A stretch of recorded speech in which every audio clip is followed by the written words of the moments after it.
It's exciting to be back in Nashville, Tennessee for Summit.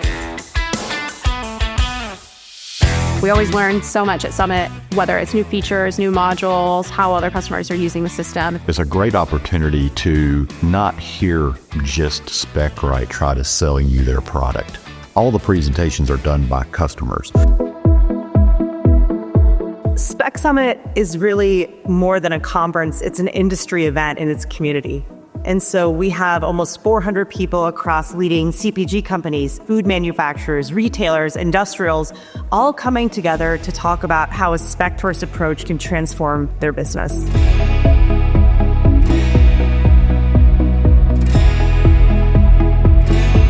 My advice would be definitely attend.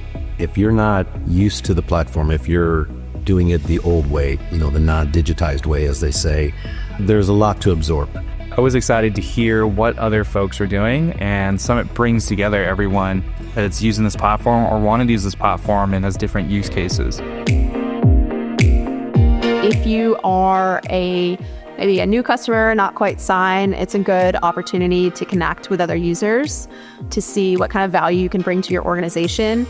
If you're an existing customer already in Specright, then I would say it's an opportunity to look at new modules, look at where else you can drive value within your organization. Spec Summit is so important because this industry is undergoing mass digitization. And a lot of these companies simply don't have a roadmap on how to do that. And that's exactly what Summit is for. It's really to showcase the stories of customers who have successfully done it and also show the new technology that's coming because it's always evolving.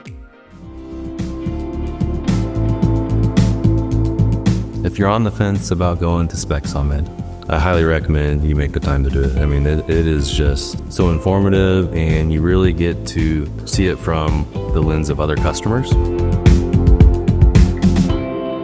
I think the most important takeaway is you have to get started.